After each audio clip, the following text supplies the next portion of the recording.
Joan, I'm still very proud of myself for my joke earlier. Yes. When you were talking about the big rally today. Yeah. The big anti-Elon Musk rally today.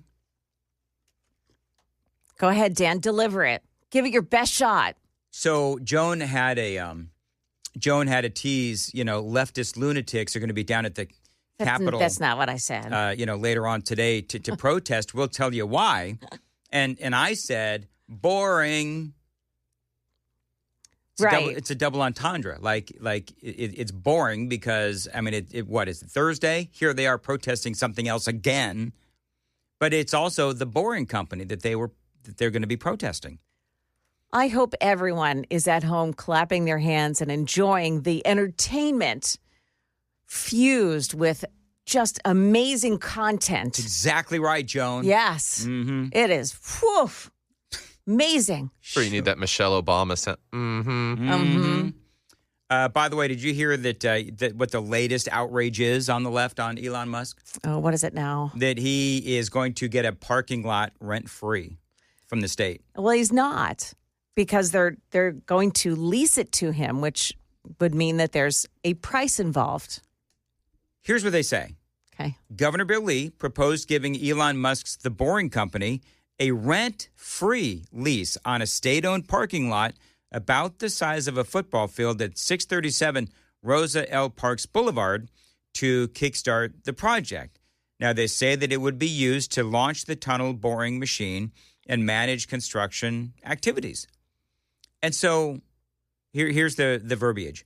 Tenant intends to construct vehicular tunnels in Nashville connecting downtown to the airport and needs a site downtown from which its tunnel boring machine can be launched. I mean, you got to start somewhere, and so on and so forth. So basically, it looks like they are getting it for free. Okay, but it's all part of the deal, right? I mean, that's what I'm saying. This is all part of the deal, and I've seen construction sites where you've got like a little trailer, somewhere adjacent to, or a couple of trailers adjacent to the big construction site. Yes. You mean to tell me that those people are paying rent on that little area? No, this is so dumb. But this is why these folks on the left, they're so absolutely insane. It does make sense to me. They need a place to launch and manage the project. I mean, duh. By the way, the Tennessean did their own poll on boring and all of that. They say that while more than half of respondents want to pump the brakes on the deal, 49% showed a blend of cautious optimism and intrigue. See, that's where I'm at. I'm at cautious optimism and intrigue. Tunnel opponents accounted for 51% of responses. Now, realize this is the Tennessean. While 26% of participants are ready to buckle up and give it a shot, and 23% are tunnel curious and want more details before hopping on board. Have you noticed, Joan, that local media keeps running to Afton Bain and Heidi Campbell and these other Democrats? It's like, how many different ways can they say the same thing? What I'm noticing is they're not running to the proponents of the tunnel over and over again. They're running to the opponents of the tunnel over and over again so that they can continue to put forth that Elon Musk is a grifter and he's trying to, privatize the public sector. All of the same talking points. And as I interviewed somebody the other day, I don't remember who it was, but somebody said, yeah, if this was done within the public sector, it would never get done with all of the regulations and all of these other things. But because it is going through the private sector and the state legislature, of course, very conservative or Republican, and Governor Lee, they're allowing this to happen. They are getting this done quickly. And so I don't see anything wrong with this. By the way, some people wanted to debate me on this on the super text line. And there's like 5 or 6 of them. So among our audience, this is not a slam dunk. But I did have to remind people that I'm not here to try to convince you of anything. That's not what I do. I just give my opinion and, I have debated people, obviously, in the past as a talk show host for many years. But, I mean, to me, I just think that this is a slam dunk. But, I mean, if you've got issues with it, I think some people are saying that this will not alleviate traffic, which I don't believe that. I think that it will alleviate traffic. But that is number one, because you're going to have traffic down in the tunnel, obviously. And so that means less cars on the main road up on 40 or the corresponding streets. So that's number one. Number two, people are upset because only Teslas are going to be allowed in the tunnel. Well, yeah, because the guy that is paying for all of this, he owns Tesla. So it does make sense. And by the way, this is also helpful for the environment because Tesla's electric cars and the whole thing. So I don't get the people that are negative on the whole tunnel thing, but whatever. And you know what? Maybe tomorrow you want to try to take calls on this tomorrow. We can maybe try to take. Know that a good portion of this is just opposition to Elon Musk. Period. Well, but there's people that listen to this show who don't like the tunnel, and I don't think that they're necessarily anti-Elon Musk. Now, people like Afton Bain and Heidi Campbell and Freddie O'Connell and all these people. Do you know what I almost called Freddie O'Connell? What? Freddie O'Kruger. Scary. Freddie O'Grifter, more like it. Freddie O'Grifter or Freddie O'Kruger. I don't know, because Freddie Krueger, is that Friday the 13th? Mm-hmm. Yeah. It's getting late. Maybe almost nap time. It's Nightmare on Elm Street. What? There you go. Okay, hold on. What street is his office on? Because he could be like Nightmare on... Oh, right. Wherever. Yeah. See, that would be funny, Joan. Yeah. Another joke. Another 2 whole jokes in one day? Oh, you know what? What? Whatever. You know what? You need to stop, or I'm going to play the audio of that president of the NEA again. Oh. I got a lot of hate from people on that one. Yeah, you sure did. People are like, oh, my gosh, why are you playing that? I'm going to turn the volume down until that stops. I get it, actually, which is why I'm not going to play it again. What street is Freddie Krueger? My Lord. What street is Freddie O'Connell's? It would be the Nightmare on Public Square. Oh, that matches. No, it rhymes. That too. Semantics are just falling apart today. Nightmare on Public Square. Is that what you said? Yes. So the office is 1 Public Square, Suite 100. It's perfect. Freddie O'Kruger, Nightmare on Public Square. Sounds like an episode title. By the way, that last probably 8 minutes is why I need to do more show prep. Clearly, apparently. And the funny thing is, I have it. Listen to this headline. The Hill and possibly a blue wave in 2026. That is, because people are actually, predicting a blue wave in 2026. As a guy who was massively disappointed in the red wave from a couple of years ago, I got done. I'm not a big fan of talking about waves at all. But this was written by Zach Kennedy in The Hill. A blue wave in the 2026 elections? It's not likely. And he says, here's why. Democratic strategists have been counting the days to the 2026 midterms ever since November 5th. 2024, Republicans, meanwhile, have kept their foot on the gas since reclaiming full control of Washington this January, well aware that political winds rarely blow a political party's way after 2 years of unified governance. But they're talking about a red wave. I should say they're talking about a blue wave.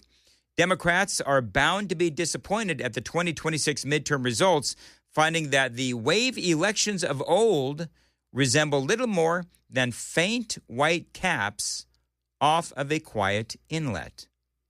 And they go on to say why. The last time more than 13 seats flipped in a midterm election was 2018, when the Democrats leveraged overwhelming frustration with the first Trump administration to pick up 41 House seats in the nation's largest midterm turnout in over 100 years.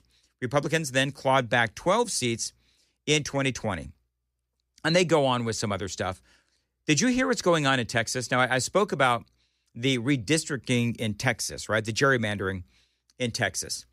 So the Texas state legislature and the governor, they want to do their redistricting, I guess, early. I mean, they did it in 2021, and they want to do it now again, heading into the 2026 midterm elections.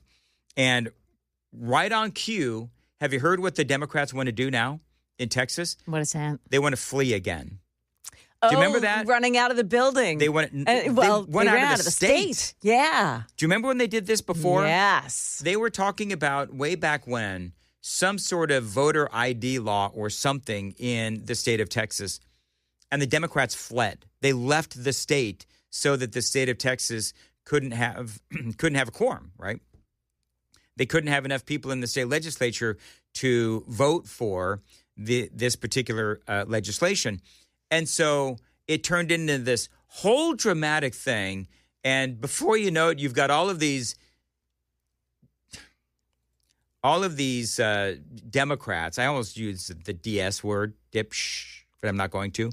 You had all these Democrats. They leave Texas. They go to the Capitol in Washington, D.C., and they start singing "We Shall Overcome." I mean, it was so dumb. And now they're going to do it again. And I guess my question would be, why will the state, I guess maybe because they don't have the votes in the state legislature, but why don't they just say that if the Democrats or any political party, if any political party flees the state so that the state legislature does not have enough people to make a vote, a quorum, then their votes are not counted. And so the Republicans can just, go on with their business and do what they need to do. Because if that's going to be their play, which is running from the state every time things get tough, then they've got to be proactive. The Republicans need to be proactive in having a plan when that happens, because this is what they're going to keep doing. They lead the country in net migration, and since that redistricting in 2021, really in a 2-year span from 21 to 23, their net, there are people moving in and out, was 367,000 people moving into the state in that 2-year period. Yeah. While there are obviously people leaving. I guess the total is 612,000 moved in and 400-something thousand moved out. There's a lot of people are moving into Texas, and there's a reason for that. You know what they ought to do is just, how about those Democrats just move? Just leave the state. I hear California's got some vacancies.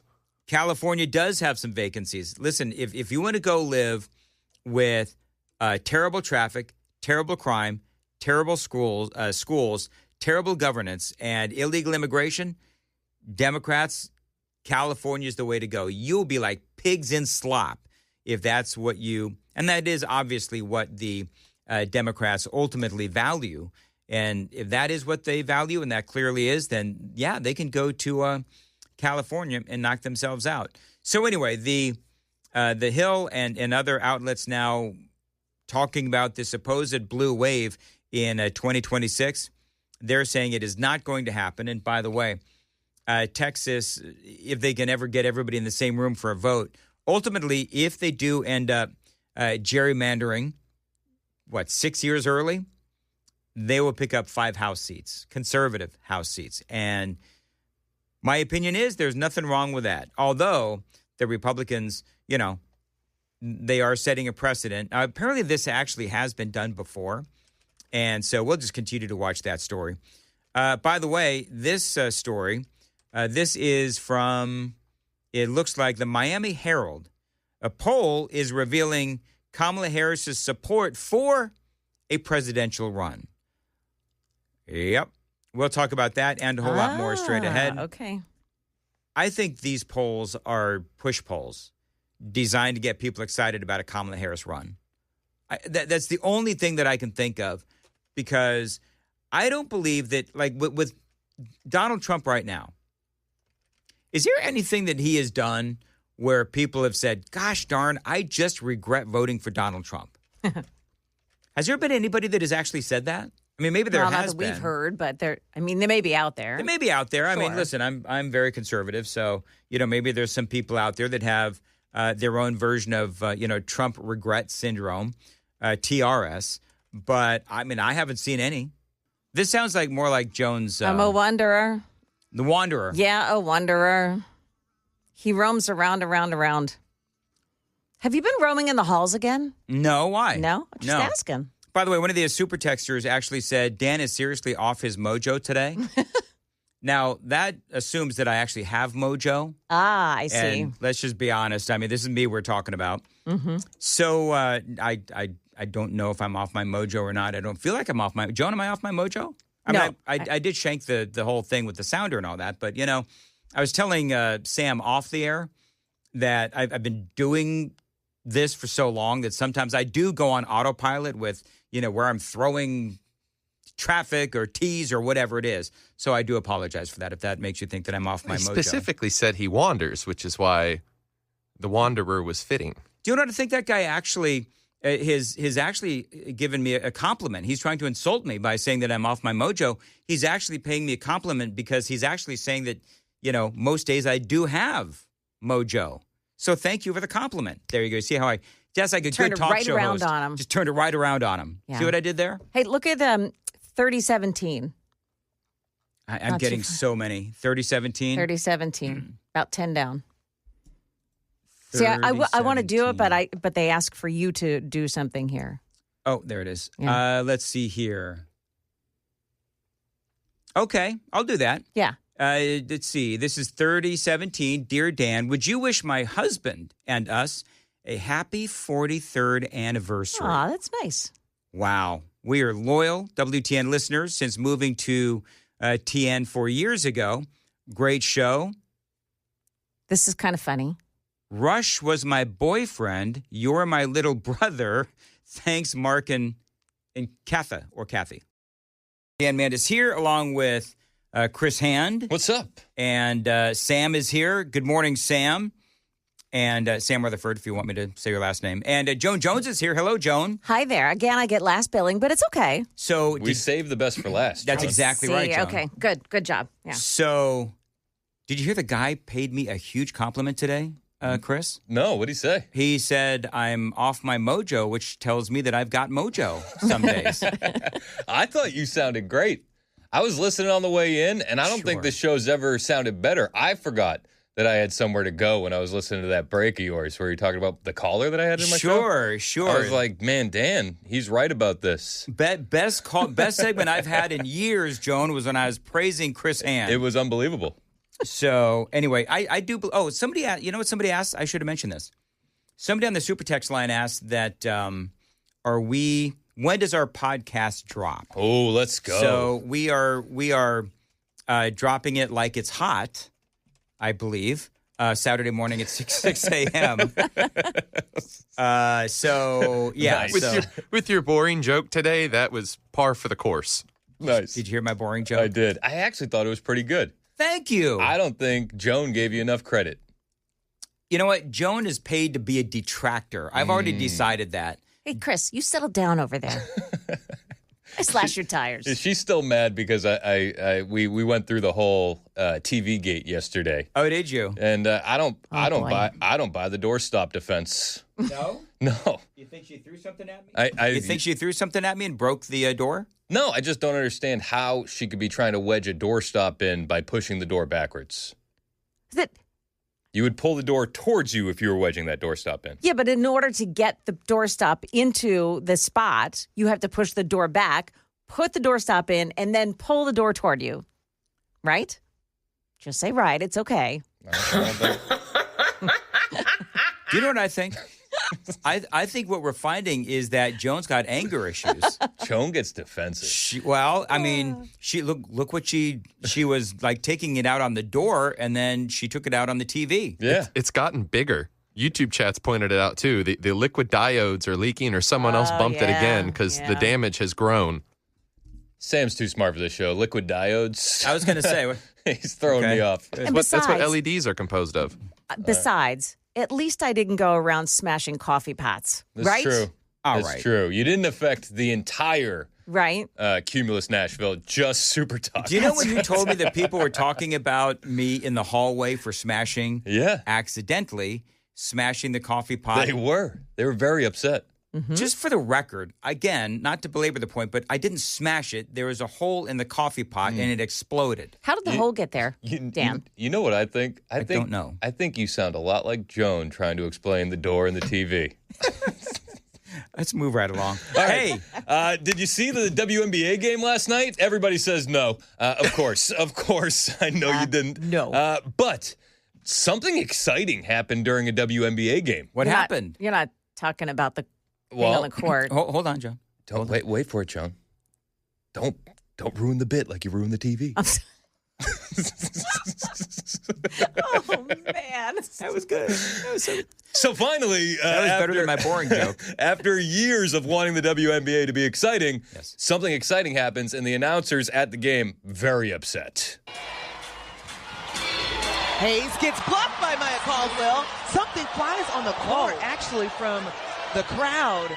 The officials will say they will continue play as that goes off the fingertips of the Valkyries. And you can see the object, the block right there. And the object comes, that green thing bounces, and it goes to the sideline. Right. We're not exactly we're not sure where it came from. Odds are it's the crowd, ladies. No room for any of that type of activity. No room for that. No one's picked the object up yet. You got to. No one's picked up the object. All right, so here's the funny thing, though, real quick. So as they're saying, basically, we don't know what it is. They're not acknowledging what it is. The camera points to... How should we say this on the air? Are we allowed to say the word that it is? Let's see if they say what it is. Oh, my gosh. Okay.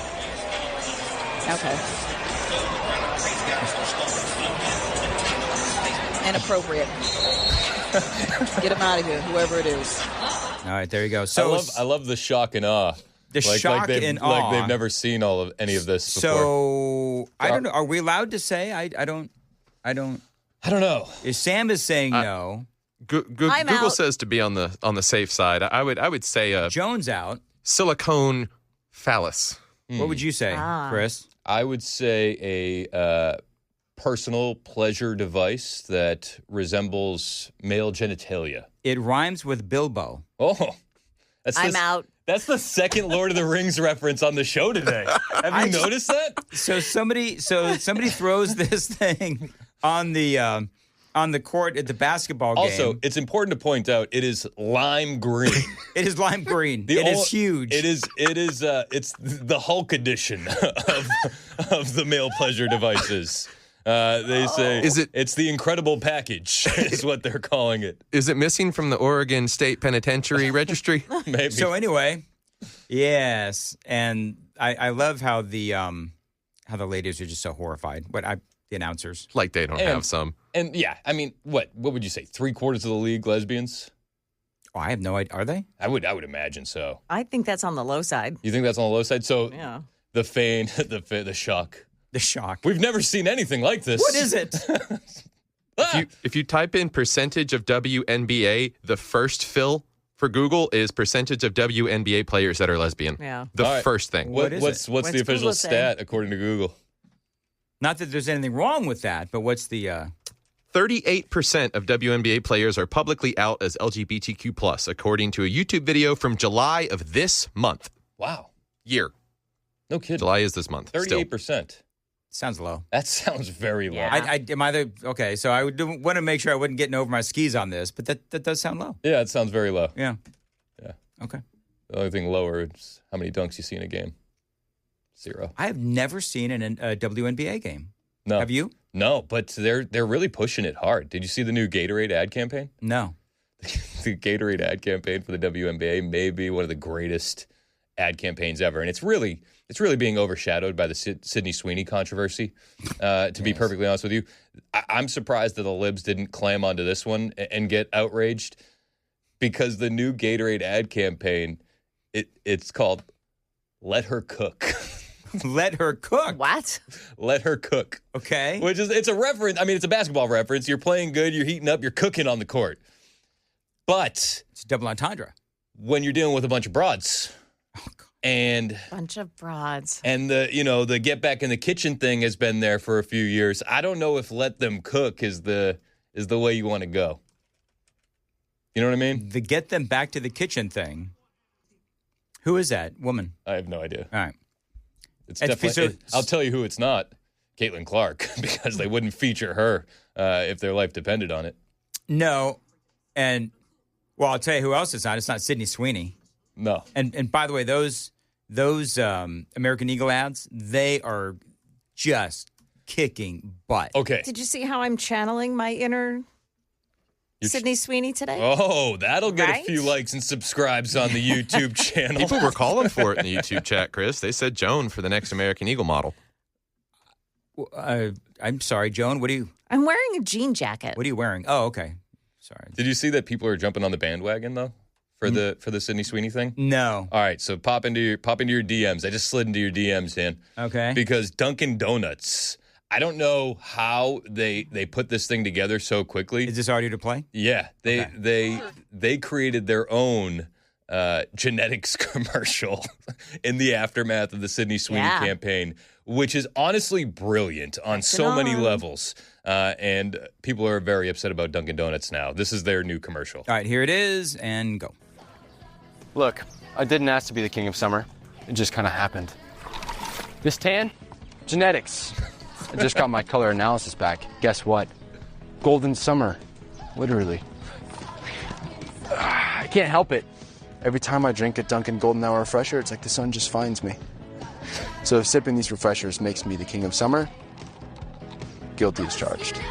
Wow. So they went very quickly. So quick. And they jumped on the genetics bandwagon. Golden Hour refresher. Only a Dunkin'. There you go. That actually looks pretty good.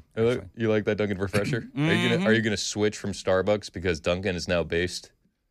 You know what? I might, Chris. You should. I might. You should. I love Dunkin' Donuts. When I you're from the East Coast. I worked at like 15 of them. Did you really? It was brilliant. So like you could get fired from a Dunkin' Donuts, and then you could walk across the street to the other Dunkin' Donuts, and you'd walk in, and you'd be like, "Hey, I'm already trained," and they'd be like, "When can you start?" Oh, there you go. Are they all independently owned? Yeah. Okay. Yeah. That's why. Yeah, it was awesome. Yeah.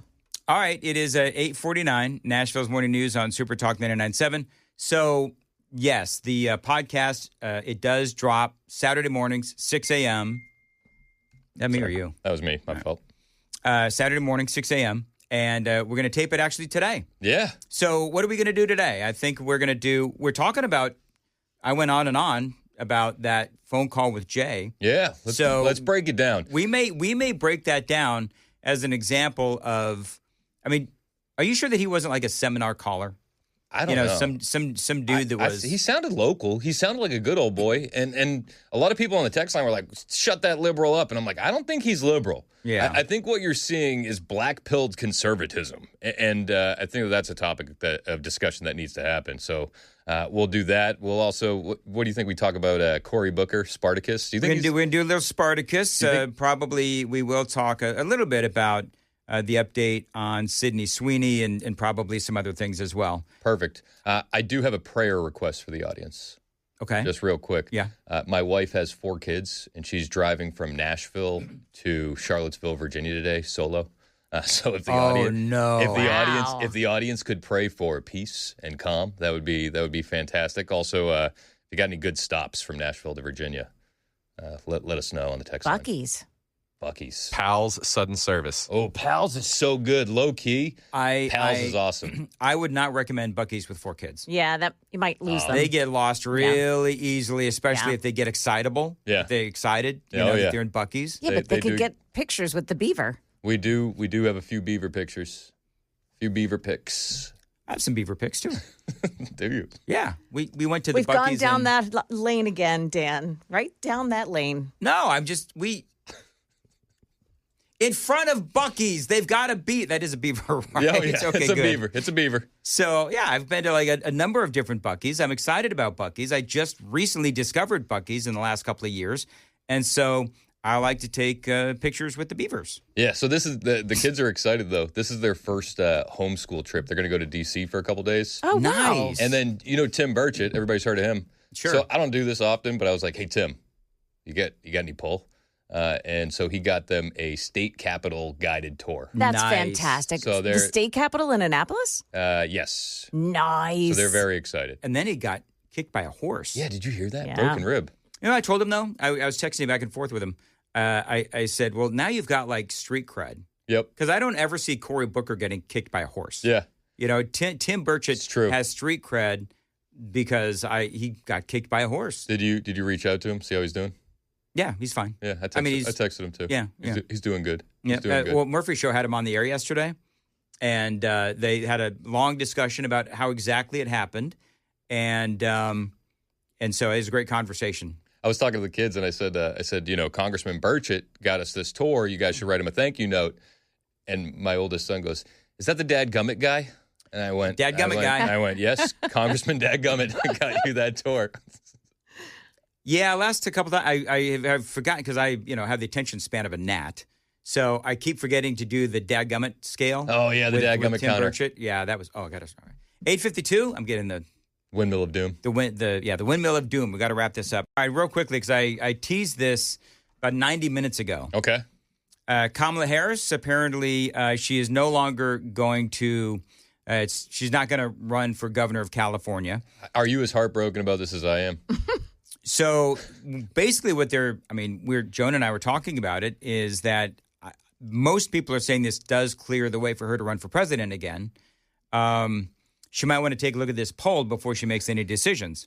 Former Vice President Kamala Harris has reportedly lost ground among voters, according to an Emerson College poll, in a hypothetical 2028 Democrat presidential primary. Pete Buttigieg leads with 16% support, followed by Harris at 13%. Not Mayor Pete. Gavin Newsom at 12%. Josh Shapiro and Alexandria Ocasio-Cortez at 7%. That's wild. Cory Booker's at 3%. Do you really think she's going to run for president again? Is she a glutton for punishment? Would she employ the same strategy except longer? Because it was just about a year ago that she had Megan Thee Stallion twerking on stage to get people to her rallies. I think that Pete Buttigieg would absolutely destroy her in a debate. Really? Yeah, I do, because, I don't like Pete Buttigieg's policies or whatever, but he is very articulate, and Kamala Harris is not. True. And Buttigieg does not have the baggage that Kamala Harris does, because, let's be honest, that woman has a lot of baggage. Yeah, Pete's husband never slept with the nanny that I know of. It's a great point there, Chris. All right.